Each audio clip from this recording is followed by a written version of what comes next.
Hello and welcome. I'm Stephanie Mahon, the editor of Gardens Illustrated, and today I'm going to be talking to landscape designer Charlotte Harris, two-time gold medalist at the Chelsea Flower Show and founder and director of Harris Bugg Studio with Hugo Bugg. For our January issue, we asked Charlotte to choose 100 must-have plants, the garden stalwarts she just couldn't live without and she returns to again and again to use in planting schemes. She has suggested many beautiful, hardworking performers, as well as some more unusual plants, although she did describe narrowing down the very long original list as the horticultural Hunger Games. Welcome, Charlotte. Great to speak to you today. Oh, thanks, Steph. It's great to be here. Thank you very much. And thank you also for inviting me to write that article. It was a huge privilege to write that article and so enjoyable. But as you say, the only unenjoyable bit was narrowing it down. So today we're going to talk about a few of the themes that kind of came out of the article. And the first thing I wanted to ask you about was seed heads. You mentioned them quite a lot in the piece, and right now is the time of the year when we can really appreciate them in the garden. Why do you think seed heads are such a valuable characteristic to consider when you're choosing a plant? I think that I really think that the full cycle of life in the garden is joyous, and I think we are understanding that more and more, and sort of had that tone set by Pete Aldoff very much, but increasingly that is permeating not only how we work but what clients are asking of us, which is brilliant. I think what it means is that you do get four-season interest, which is what people ask for. So aesthetically it has enormous value. We get to extend the season. I think there's enormous beauty in senescence and in observing kind of the textures and the colours and looking differently at a plant. You know, I think about today in the beautiful low winter light as I cycled into the studio, and there's a kind of swathe of miscanthus on my cycle ride, and as it hit the morning light, it was really incredible, those silvery plumes. And you get these lovely colours, you get the bronzes, the umbers, the biscuity tones that perhaps you don't get in different times of the year. But you're really channeling nature. We're not fighting nature, we're working with nature. And those autumn, winter and seed heads, I think, allow us to realise our smaller place in a much bigger cycle, and the rhythms in that cycle and the beauty in that cycle, and working harmoniously with nature. You know, that's the aesthetic side, and obviously there is also the wildlife benefit, the biodiversity benefit, you know, the not tidying up, not cleaning up, but actually seeing the beauty in that, relinquishing control. Gardens are all about relinquishing control, aren't they, and about embracing time. And I think seed heads and senescence and that kind of winter structure really symbolize that. And you know, you've chosen quite a lot of plants in the article. You've sort of mentioned, oh, this one's great with senesced heads, this one is great with the seed heads. Would you like to pull out any in particular to maybe discuss in terms of what might look good right now? Yeah, sure. I mean, I included, let me think about quite a few. Yeah, you're right. Iris papillon, which I think, you know, one could be tempted to cut them back, but actually those lovely, you know, very handsome, quite fat seed pods, dark brown seed pods that really catch the light, are just as beautiful as the kind of lovely pale blue and yellow and white falls in June. And then quite often with irises, Siberican irises, we weave through something like Gilenia. And there again, you have something that has lovely russet leaves, but you have beautifully delicate, quite ethereal seed heads that almost look like they're floating and popping through the planting and what's left of it. Another one that I think is really fantastic for seed heads is Eurobia Twilight, previously Aster Twilight, and again, you have that beautiful airy branch structure of the plant that you can really see in the light, after the leaves have dropped, and then on top those lovely fluffy little pincushions of seed heads. So I think it's, I think I feel, and I know, we're on social media, so we all live in different countries, but I feel incredibly fortunate to live in a country where we experience the range of the seasons and the full cycle of the garden. And I think, when you think about someone like, I remember a quote by Alistair McQueen, who said, that nature is there is no better designer than nature. And I really believe that. I think, this time of the year is melancholically beautiful and quite uplifting as well because of those seed heads. And you would encourage people to possibly not cut things down so early, maybe in autumn, to leave things up and leave them as part of the planting scheme. Is that what you do in your own work? Totally. I mean, we would leave them as long as possible, and fantastic for wildlife, fantastic habitat, not clearing up, not cutting down, and if they start to collapse, leaving that on the beds again as kind of winter habitat, because it is the truth of the garden. So definitely not cutting it back, not until early spring. Something else you mention in your 100 plants piece is the value of sort of space connectors, space connecting plants. What do you mean by this? Yeah, that's a great question. I guess that we have this as, well, how can I say it? I think no garden space is one experience, and the wonderful thing we get to do in garden and planting design is look at how we create spaces that respond to different conditions, but also different requirements, different purposes that feel different. The challenge is, of course, how we knit those together and how they feel like a coherent and consistent whole while they still have their individual characteristics. And so what I guess I really mean is those plants that stitch spaces, and they help the eye leap through from kind of shade from part shade to sun, or part shade to deeper shade. They create a kind of rhythm. I guess it's a bit like music, that when you listen to a piece of music, there are eddies in that music, and there are motifs and melodies that really unify and bring that bigger piece together. Does that make sense? Absolutely. And what would be some of your sort of key performers for bridging those spaces together? I included in the list a number. I think Cecilaria is a great grass, and we use it more and more. Brilliant as a ground cover understory, but again, it straddles both sun and part shade. So that is and it's a beautiful grass in its own right, with lots going on, fresh foliage in spring and a lovely silvery colour in autumn. You have Camassia, that's and I think that is such a useful bulb, again, for going through meadows and potentially going into kind of more dappled shade. Disporum we use as well for that. It's that idea that spaces shouldn't just feel like blocks that have been dropped in, that they must speak to one another. There must be a conversation between them.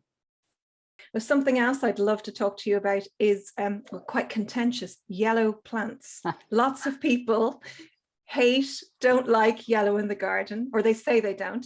And you say you find this unfathomable in your article. You also suggest several great yellow plants that people should consider. Why do you think people have such a thing about yellow flowers? Are they wrong? I mean, I do. I think unfathomable would be my word. Yeah, I find it I can't understand it. I think if you say you don't, I mean, how can you fail to be filled with delight at this time of year at seeing Hamamelis, those beautiful spidery yellows and that scent? How can sways of Tulip sylvestris, or the joyousness of the Welsh poppy, which is one of the plants I'd put in my top 100, those joyousness of Welsh poppy sways through the garden, how can that not make you beam? Or that lovely zingy chartreuse of Smyrnium or Petrinia, the really elegant creaminess of Molly the Witch, or later in the season Kiringashoma, the sort of bold, affable, convivial, warm yellow of Rebecca. How can you just throw that all that away and just say I don't like yellow. I feel quite dogmatic about that. It is a really valuable part of the garden, and it is about us as designers really unpicking the tone and shade, the densities, the sort of prominence in combinations, and how we use the subtle or mellow yellows or the zingy yellows. But it's not one colour, but it's this kind of zingy optimism that it brings, a joyousness, you know, it's colour of happiness. You know, if I think about comfort foods, for me, it's butter, macaroni, cheese, and custard. You know, and maybe people, you know, it is the most visible colour on the colour spectrum. You know, it's the human eye processes yellow first, so perhaps it is that when it is used in excess that it feels a bit jarring, and so our challenge is to use that with care, perhaps not in a kind of, perhaps less in a monochromatic planting design, but more in a complementary colour design, planting design with kind of purples and blues.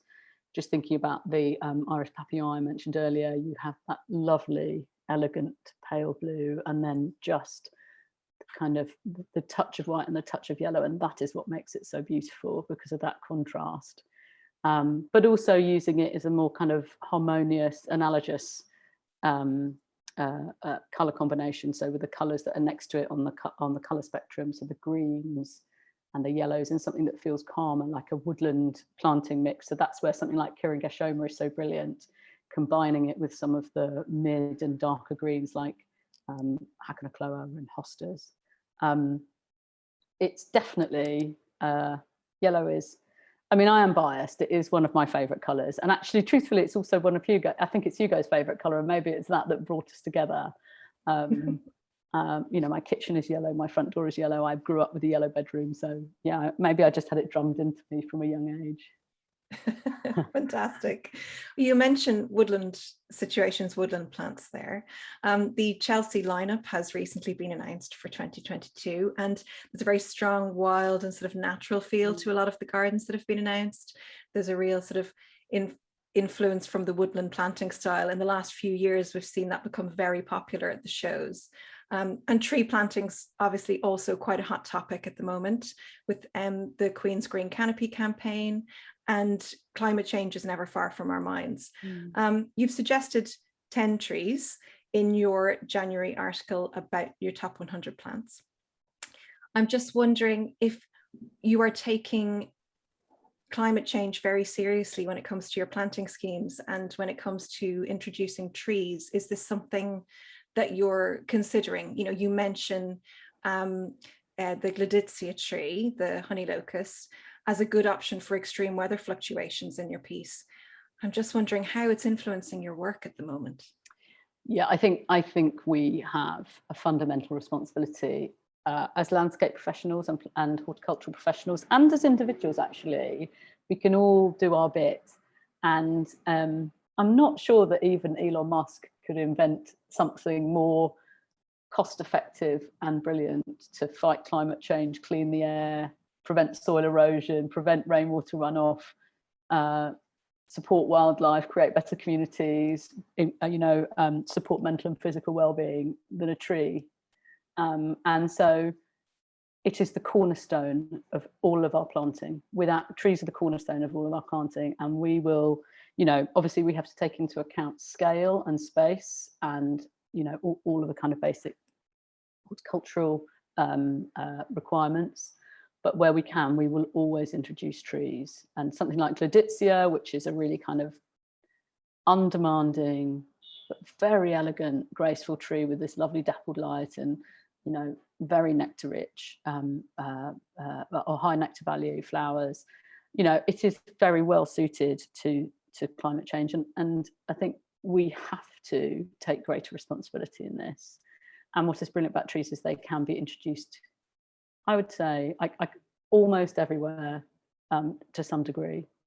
We're working, Gleditsia is one of the trees that we're using in a project in central London it's a commercial project, and we work across a range of residential, commercial, public, historic gardens. But this is a major commercial project where we're designing a forest on a rooftop, a 6-story rooftop, and it's 1.5 acres, 100 established trees. So they will go in anything between kind of 3 and 6 meters, and I can talk through why that is.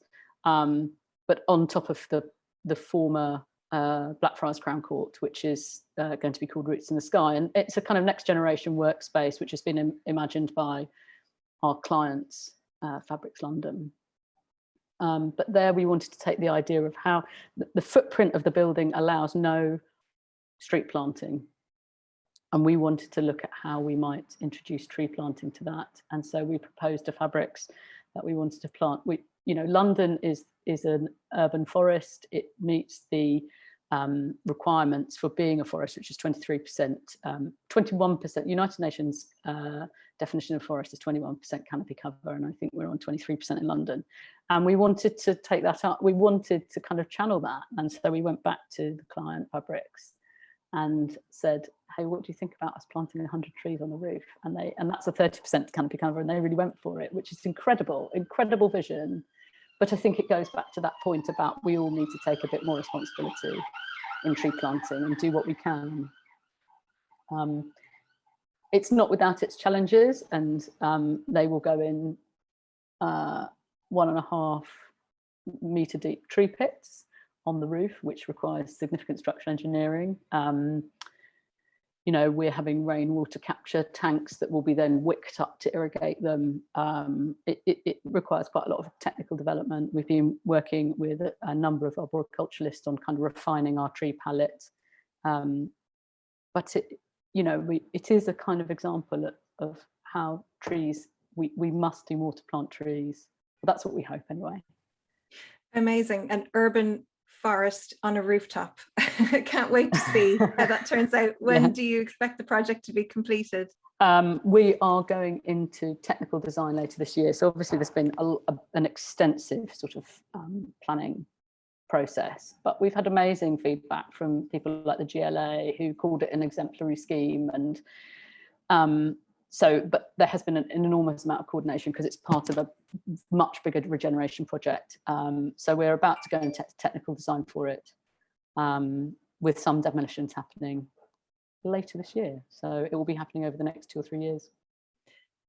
So one of the big questions we always get asked on the magazine, and I'm sure people want to know from you regularly as well, is, we want to plant a tree, but we have a typical British garden, or we have a small garden. What can I plant that's going to do the most good, but that won't outgrow the space in a small garden? Yeah, I think that's a great question. Probably top of my list is the crabapple, I would say, and I love red sentinel. Everest also very nice, and lots of other lovely crabs, but for me, top of the list is red sentinel. I think there you have a good, hard-working, beautiful tree for a small garden that has lovely blossom in spring, and then holds those incredibly lovely dark scarlet berries. It's sort of better than a Christmas tree, really. Hawthorn, so Crataegus, would be also really high on the list for me, again because you have a tree that works hard, it straddles seasonal colour, it's fantastic for wildlife, and I think that's a really important element in all our tree choices, and indeed our plant choices, is how they support the broader ecosystem that we as humans share. Ereobotria japonica is on my list, and I have one in my own. I have a garden in London, a small garden in London, and I love that in there. I think I'm very lucky. It's a kind of very warm little microclimate in south facing, and it's actually fruited before as well. But that, because it has that great evergreen structure, they're quite bold leaves, they give an architectural quality, but they actually work incredibly well with a whole range of other planting combinations that go around them. So I think Ereobotria is something that would be a quite interesting tree that maybe isn't used as much as it could be. Another thing I wanted to ask you was, we've just had the Chelsea lineup announced, and obviously there's going to be a lot more to be added over the next couple of months. You know, you did so wonderfully with your garden in September last year, and you won a gold. I just wondered, how difficult was it to do the September show, and what advice would you give to the designers this year? I think that what is in the mix for Chelsea in May this year looks so exciting and interesting and inspiring and brilliant. I mean, I'm looking forward to seeing so many of them. I'm really looking forward to seeing Urquhart Hunt's garden particularly, but I think they all look fantastic, and it's a strong lineup. So September was it was a brilliant challenge, and Chelsea for Hugo and I is about a place where you stretch yourself. So you explore ideas, you explore planting, and that it was certainly a stretch, because and everyone had the same situation, that it was a kind of challenging growing season. Nobody had ever done it before. None of the nurseries or designers had ever done it before, so we didn't really know what to expect or what to do, and that in itself did cause a few sleepless nights. But we made the decision really early that because this is a garden, and all our gardens have gone on, and the M&G garden was a garden that is also going on, and so it had to have an authentic planting palette. It couldn't just look, you know, there for May. It had to be robust across the seasons, and that is probably true of all the show gardens that we've done.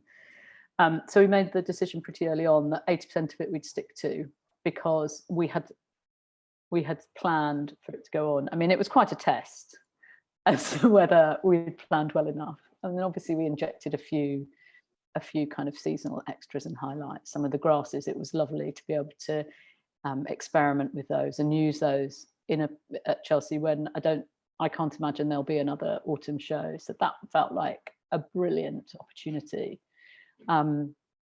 I think we both loved working with seed heads, and there were some kind of very stressful moments about making sure that plants got safely packed onto trolleys and removed from them, because actually they're so much more fragile at that time of year. A lot of the challenge became about the logistics of it. So there were lots more trolleys because things had to have much more space because they were so delicate. There was much more careful handling, and there were a lot of kind of sleepless nights as to what would make it through as well. But I think we were both so delighted to work on that particular show. What my advice would be for the May, I mean, there's a May show, there's a lot of experienced designers on there, so I'm sure that they have their own plans of attack. But I think it's on planting to have your plan A, your plan B, your plan C, and be ready to flex and move and not be dogmatic in that. I think there's a really important part about finding time and space away from the pressures of the run up to the show, which can feel relentless, so that you can rest, because the run up to the show and the show itself is so it's such hard work. You need to be fighting fit for it, and then to really enjoy it. It is the greatest flower show on earth, and people are passionate about it, and it's a real privilege to be there and enjoying it for every moment. I mean, Hugo and I know some people aren't there all week, they can't be there all week. We're there from the beginning of show week right through to the end of it, and for breakdown, and just chatting to people is one of the great privileges of Chelsea, you know, just getting excited about plants together. Wonderful. And you'll be there this year as a visitor for a change, I assume. Yeah. Yeah, we'll be there as a visitor thinking, oh, I'm really relieved this isn't us this year. A couple of people have said, are you doing Chelsea in May? And I think both of us might have looked like we'd have a breakdown if that was the case. But I think you need a bit of rest in between them. Yeah, so we will enjoying the gardens. Wonderful. Well, thanks so much for your time today, Charlotte. And you can find all of Charlotte's suggestions, her 100 must-have top plants for your garden, in the January issue of Gardens Illustrated, which is on sale now.